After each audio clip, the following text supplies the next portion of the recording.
Hey guys, so today I'm going to show you how to use Telnet and how to use SSH to remotely access a network device in a Cisco environment using Cisco Packet Tracer.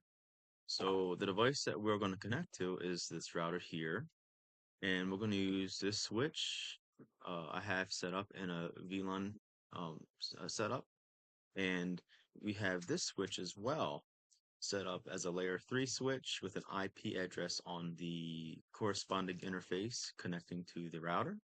And I'll show you that it's regardless of how the network is set up, either like a switch port connecting to the router or an IP address connecting to the router, it's going to be basically the same. So let's start off with Telnet. I have these all pre-configured. The only thing I don't have configured um, right now is what we need to configure to have Telnet work and SSH work. But as far as these connections, I did ping and all that, and they're fine for now. But let's go ahead. Now with Telnet, we need a user name to log. We need a username on this device so we can log into it and a password. So what we'll do is we'll go to in router configuration mode. We'll go and say, okay, I want my username to be Rex. Let's set the privilege to 15, and password is going to be CCNA, for example. Boom. From there, there's a few more things we have to do. Let's say line VTY, line virtual teletype uh teletype lines. I don't know what exactly the definition of VTY is. 0/15. And we're going to say uh transport output SSH. Not SSH, we're gonna do that later. Telnet. Um enter, do right. So we have a user name that we can log into this router when we try to connect via the switch. And we have the password that we need to enter. The privilege of 15 basically has Rex as the highest privilege that they can have, so like administrator role. It bypasses you don't have to type in enable when you remote access the router. So let's go ahead.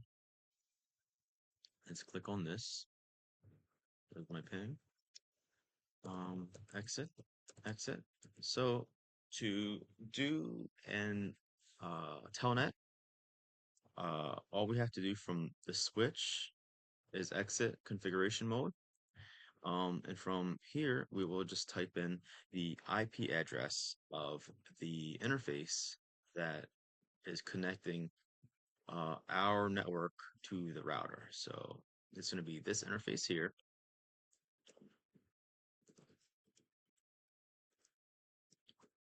Enter. Connection to 192.168.1.1 closed by foreign host. So I wonder what the issue could be with that. Let's go ahead and say do show run. We'll do pipe section VTY, I think. So it looks like we have output as telnet login. Hmm. But I don't. Oh, you know what? I think because I forgot to configure the password here. So let's see. I configured a password on the VTY lines. There we go. That was the issue. So the password is going to be Cisco. And as you can see, it says no password set. I think I think that's an issue with Cisco Packet Tracer because this should work. But as you can see, I cannot get into it, right? That's okay. Uh, Let me just say one more thing here. So do you remember how I have a user named Rex? with the highest privileges and a password of CCNA. Let's say, okay, we have this user and we want them to be able to remotely access um, a device via the VTY line. So what we can say here is login local. And now when I try to telnet into this device, it should prompt me to enter when I type in the IP address, it should prompt me to uh, enter a username and password, and it's going to be uh, this user Rex password CCNA. So let's give it a shot. Okay, so I'm going to push up a few times. Unfortunately, I pushed N too many times. So let's exit out of here. Let's go to, okay, push up 192.168.1.1. So I'm connecting again to this interface connected to this router. Okay, here we go. Now we can use username that we had set up named Rex and the password. I think it was CCNA. I kind of forgot. All right, so now you can see we are actually in the router. And with the privilege of 15, I can bypass pushing enable. So I can skip all this. And let's just see, do show run. Just make sure we are in the router. And here we go. Here's the interfaces I have set up for interface 0/0 and interface 0/1. So that is how you telnet into a device. Now, what if you wanted a more secure way of remotely accessing a device? So telnet is good, but it's not really that secure because everything is in plain text. So let's go ahead and see with secure shell, there's a little bit more of an involved process here. What we'll do is let's click on the router. The first thing we want configured is, oh, sorry guys. We'll exit out of this. Let's configure a name for our router. R1. We'll call it R1. Now, that is actually a prerequisite to having SSH set up. If you try to SSH, it will say, "Hey, I need a host name for the device. I need an IP domain name. I need uh keys to connect the two devices securely." And we'll go through how to do all that. So we have the host name set up. Let's configure the domain name. So we'll just call this, we'll say Rex Network. And I push question mark to see if there's any other options. So there we go. There we go. We have the router named R1, the domain name as Rex Network. Let's see. There is another step, but let's see. Let's say if I wanted, um, let's push question mark real quick. So here's our options. Um, I am looking for,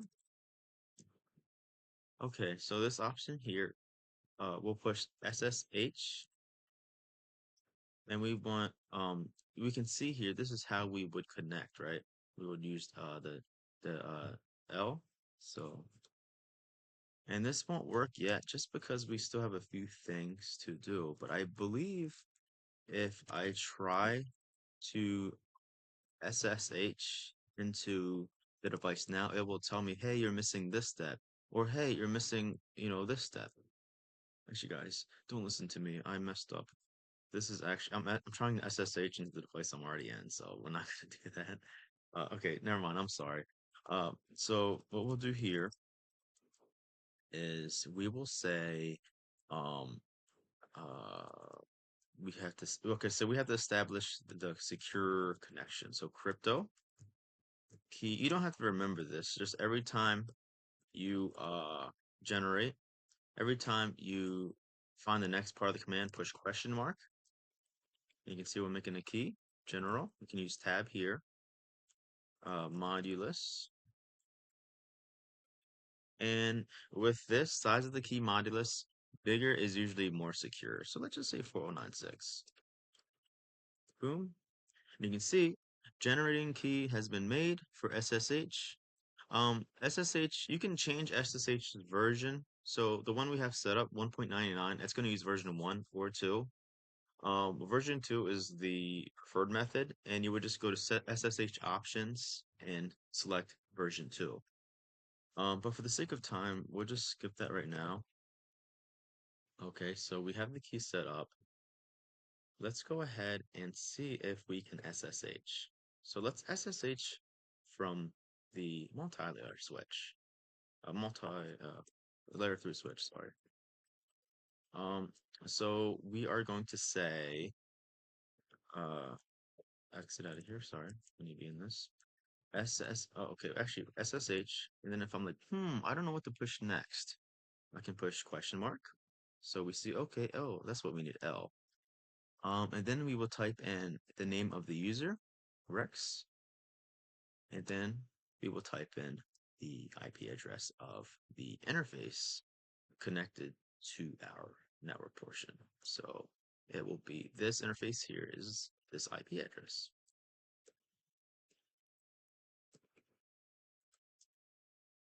Okay, here we go. It's gonna ask me for a password. And guys, I don't know if it's gonna work. Let's find out. And here we are. One thing I will say is this should not have worked because I don't know if you remember when I went into the router. Do you remember for Telnet I was supposed to type in transport? Wait, let me go to the line. So really we should have done this. So we had it configured for Telnet, but I don't believe we swapped it to SSH. And you could have it as all as well, or none, which means, hey, lock down this device, no one can remotely access it. So there, that's kind of what we would want to do with SSH. Hey, transport line, allow TCP 22 to connect remotely to this device. So, guys, I'm sorry, this video is all over the place. This is not intended to be an educational video. It's just a just a